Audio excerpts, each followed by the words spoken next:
Stakeholders in Nigeria's education sector have been reminded of the importance of quality education to the overall development of the society. The Vice-Chancellor of the University of Uyo, Professor Enefiok Essien, says that the education system calls for sober reflection since the future of any country is determined by the quality of education provided. He was speaking at the 25th convocation of the University of Uyo. It's the 25th convocation of the University of Uyo in Akwa Ibom State. The event brings together prominent Nigerians from all walks of life. The Vice-Chancellor of the University, Professor Enefiok Essien, speaks on the importance of quality education to the development of the country, while also striving to be among the best universities in the world. Our university, through the students of the Faculty of Law, won the overall best position, that is first position, in the 9th edition of the International Humanitarian Law Moot Court Competition. This victory means that the students from our university will be the sole representatives of Nigeria at the All-Africa competition at the International Criminal Court, Arusha, Tanzania, within the year. On his part, the Pro-Chancellor of the University, Professor Austin Awujo, says the institution is paying keen attention to inculcating sound moral values in students. In recent times, the University of Uyo has become a destiny for both national and international conferences. At this juncture, we make bold to say that it is not beyond our mandate that appeal to both national and corporate citizens of the great nation that allow their natural sense of patriotism to compel them to feel as part of this university and help to develop it. For the Akwa Ibom State Governor, Udom Emmanuel, the university's achievement in recent times is a source of motivation and encouragement. You couldn't have achieved what you've achieved as an institution and even the governing council if the passion and commitment were not ingredients of engagement amongst the entire team. I see university education as a teamwork. You deserve all the accolades you can get. High point of the convocation ceremony is a conferment of honorary doctorate degree of Philosophy of Science award to the wife of the governor, Mrs. Martha Udom Emmanuel. An honorary doctorate degree of Arts award to the chairman of Channels Media Group, Dr. John Momo.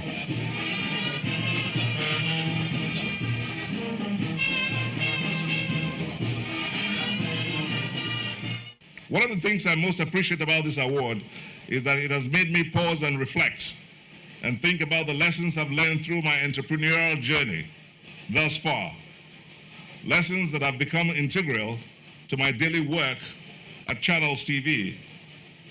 In retrospect of the many lessons learned, perhaps the greatest is that people and relationship matter, and that they continue to matter as long as we have breath in us. I continue to this day to learn and relearn this lesson from great people like those of you who are here today. I must say here that this honor comes to me as a surprise, particularly when I understand that the honor was informed by the humble humanitarian efforts by my PETS project, Family Empowerment and Youth Reorientation Path Initiative, which God had been using for service to humanity. It is encouraging to know that all these efforts did not go unnoticed by this great university, which has, for these reasons, found me worthy for this honor today. A total of 4,518 graduates were awarded first degrees, postgraduate degrees, and diploma certificates. To some company stories now, Meg Electrics Limited is marking its 10th year anniversary in Lagos State and has chosen to give back to its host community as part of the celebration of its success story. According to the CEO, Meg Electrics Limited, Mr. Chris Ubosi, the company is giving back to the society by establishing a computer laboratory in Girls Secondary Grammar School, Ikoyi, to assist in improving the education sector. From a parley with members of the press, the management of Meg Electrics Limited moved to the Girls Grammar School, Ikoyi, for the formal handover of the computer laboratory to the school's management.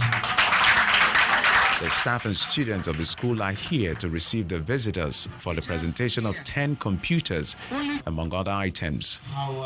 After intimating the students on the importance of these equipment, the Permanent Secretary at the Ministry of Education, Lagos State, Yinka Ayondele, leads the way to unveil the laboratory. The CEO of Meg Electrics Limited, Chris Ubosi, explains why he has chosen to invest in education. Education bridges the gaps between, between a whole lot of things. The gender gap, the wealth gap, the income gap. So education is key. It's a bridge to everything, and it's one of our focuses. The government cannot do everything on its own, so everybody has to chip in into, every square mile helps. If everybody takes care of their own immediate community, you begin to join the dots and it spreads. So that's what we're trying to do here. The Permanent Secretary, Ministry of Education, Lagos State, and the school principal, Omotoye Oluwaseun, expressed gratitude to Meg Electrics for the gesture. I'm so delighted today for what happened, at least for a body coming to support the school. As far as education is concerned, we believe that it's only not only Lagos State government can do all.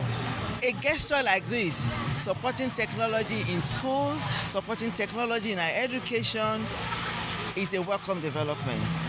That will enhance effective learning. And the students are no less appreciative. We having these monitors here will help us and serve as something that will be a part of us. Not only just us, we are going to give back to the community. I just want to give them a big thank you for giving us such equipment to make use of, and I pray that God Almighty will continue to bless them in 100-fold. With this investment, it is hoped that these girls will be exposed to more knowledge and realize their potential.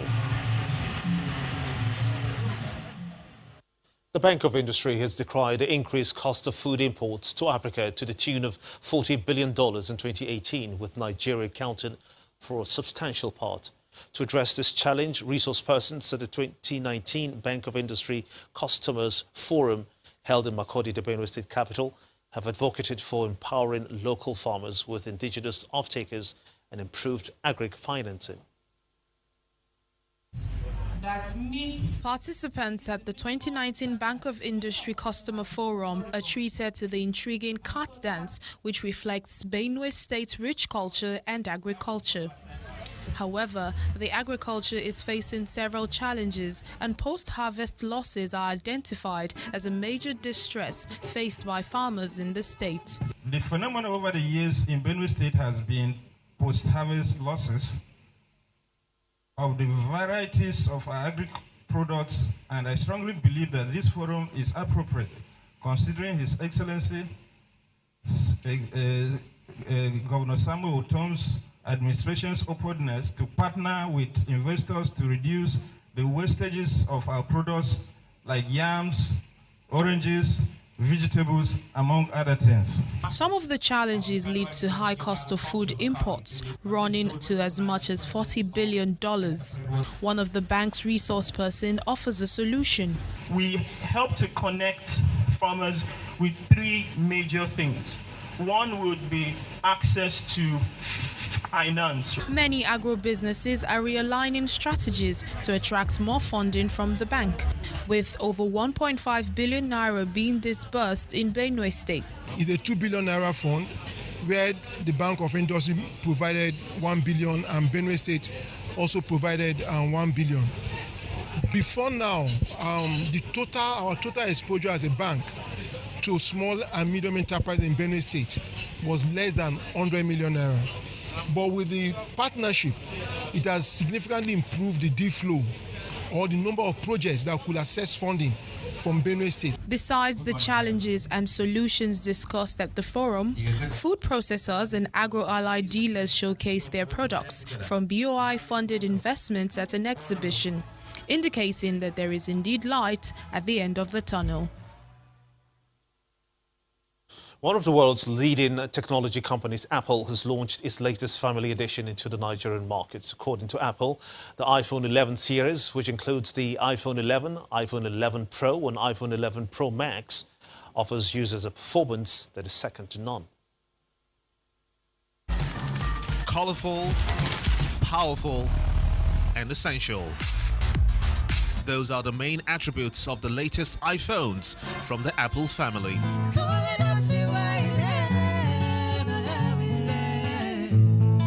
The iPhone 11 series have officially made a grand entry into the Nigerian market. Hashtag take it to 11NG, and users are set for a more amazing experience. There is no better time to join the Apple family. Once again, welcome all. The iPhone 11, iPhone 11 Pro and the iPhone 11 Pro Max series come with faster Face ID, A13 Bionic chip with the 3rd generation neural engine, new level of water resistance, all-day battery life and super fun slow motion selfie. Also, iNigeria, which is an ecosystem of iPhone users in the country, is introduced with value-added services. Free insurance for screen damage and liquid damage. A loaner phone every time somebody walks in with a problem with an iPhone, so that there's no stress. The best upgrade and trade-in values and discounts that you get in the industry. You can't get this anywhere else. And finally, a free diagnostics on the app itself. Nigeria is nothing but it's a community who wants to use, who are basically an iPhone lovers. So we are trying to create a community. We are giving a lot of value-added services to that. So a customer who is buying a legitimate iPhone in Nigeria is part of a iNigeria community. So these people can go to the iNigeria website, inigeria.com/ng. We can go to this website and avail a lot of offers. But what makes this series spectacular?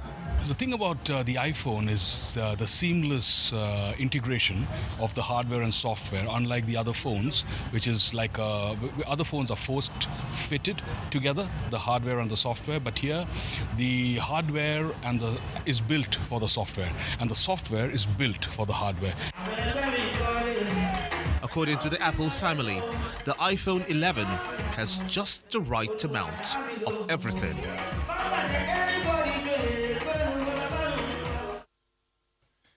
Right, you're watching the news at 10 on Channels Television, reaching you live from Lagos. Let's switch gears now, shall we, to business news with Ann Waudo.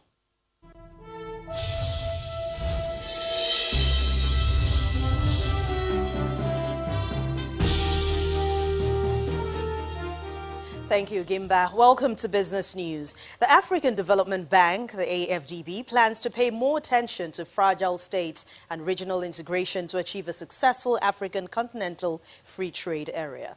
The AFDB President, Akinwumi Adesina, who spoke at a press conference after the extraordinary general meeting of the bank, highlighted some areas of focus with the recent general capital increase.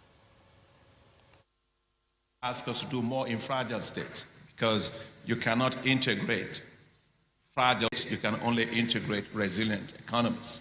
So we do more in fragile states, but they want us to do a lot more in fragile states. They ask that we do a lot more on regional integration.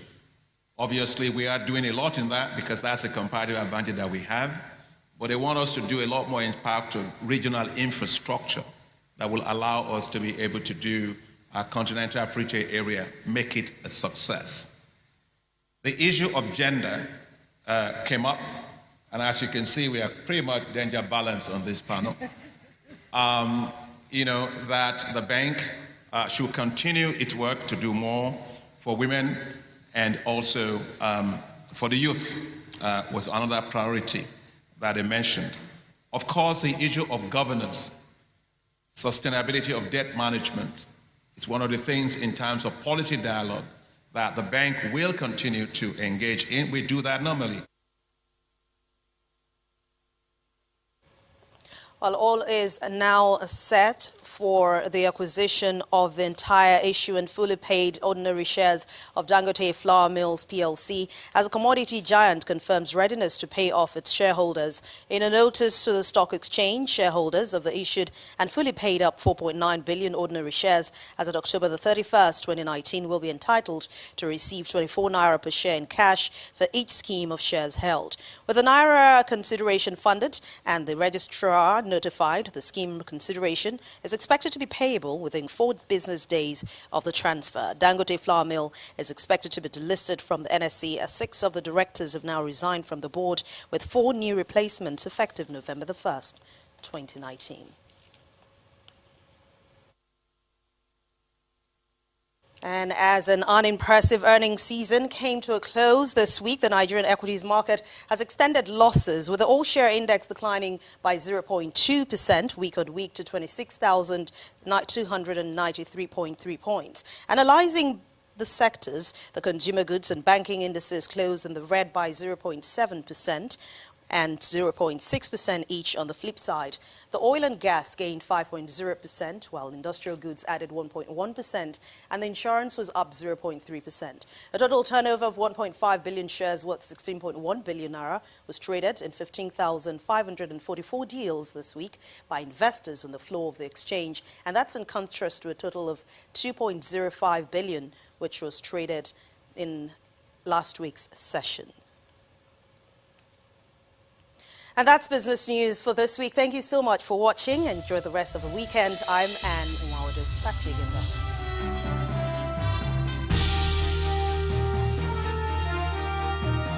Brilliant, thanks indeed, Anne. Still ahead on the news at 10, winners emerge in the 3rd edition of the Lagos Kids Mini Marathon, organised by St. Saviour's School, Ikoyi. That's on Sports News. Stay with us.